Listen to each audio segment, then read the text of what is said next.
পশ্চিমবঙ্গের দ্বিতীয় বৃহত্তম মেলা বাণীপুর লোক উৎসব।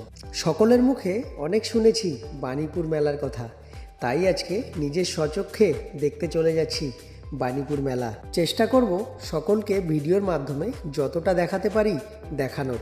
অশোকনগর স্টেশনে নেমে যখন পায়ে হাঁটা রাস্তা ধরে মেলার মাঠের দিকে যাচ্ছিলাম, তখনই একটু একটু বুঝতে পারছিলাম সত্যি সকলে ঠিকই বলে বাণীপুর মেলার মতো মেলা হয় না। মেলার মাঠে প্রবেশ করে গেছি, সবে তো শুরু, দেখো আগে আগে হোতা হে ক্যা।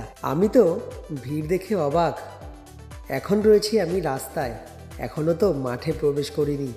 রাস্তাতে এত ভিড় হয়েছে, তাহলে মাঠে কতটা ভিড় হবে মেলার মাঠে, চলো সেটাই এবার দেখাবো তোমাদের। জানি তোমরা সকলে আমার আগে হাবড়া বাণীপুর মেলা ঘুরে নিয়েছো, আমার জন্য এটা ফার্স্ট টাইম ছিল। চলে এলাম হাবড়া বাণীপুর লোক উৎসবের মূল মঞ্চের কাছাকাছি। তারপর কোথায় এলাম তোমরা নিজের চোখেই দেখে নাও। এত দামি দামি খাট পালঙ্ক কখনো কিনতে তো পারবো না, তাই একটু ফ্রিতে দেখতে চলে এলাম। আর চারিদিকে আয়না লাগানো ছিল, চুলটা একটু সেটও করে নিলাম। হালকা করে চুলটা সেট করে বেলুন কাকার পাশ থেকে চলে এলাম মূল মঞ্চে। তারপর মঞ্চ থেকে বেরিয়ে চলে এলাম মেলা প্রাঙ্গণে, কারণ ভিড় তো আস্তে আস্তে বেড়েই চলেছে। যত রাত হচ্ছে ভিড় কিন্তু ততই বাড়ছে, তাই ঠিক করলাম এবার মেলাটা ঘুরেই ফেলি। আর একটা কথা মনে করিয়ে দিই তোমাদের, মেলা মানেই কিন্তু হরেক মাল 10 টাকা। এখানে দেখতেই পাচ্ছ হরেক মাল 10 টাকায় কত ভিড় রয়েছে। তারপর ভিড়ের মধ্যে নিজেকে হালকা করে শুইয়ে দিলাম। দেখলাম বেশিক্ষণ শুয়ে থাকলে মানুষ আমাকে চটকে দিয়ে চলে যাবে, তাই আস্তে করে আবার সোজা হয়ে গেলাম।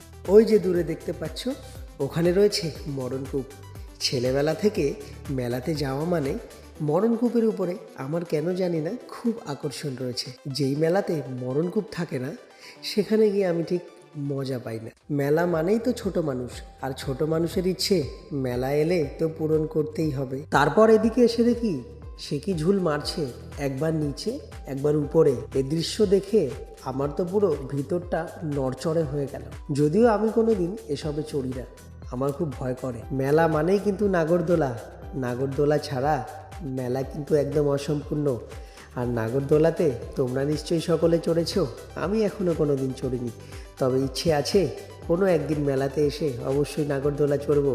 চলো এবার একটু মনটা পিঠে পিঠে করছে। শীতকালে মেলায় এসেছি আর পিঠে খাবো না তা তো হয় না। চলো তাহলে আমি পিঠে খুঁজি, পরের পর্বতে দেখা হচ্ছে পিঠের গল্প নিয়ে। ভিডিওটা ভালো লাগলে অবশ্যই কিন্তু পরের পর্বটা দেখতে হবে।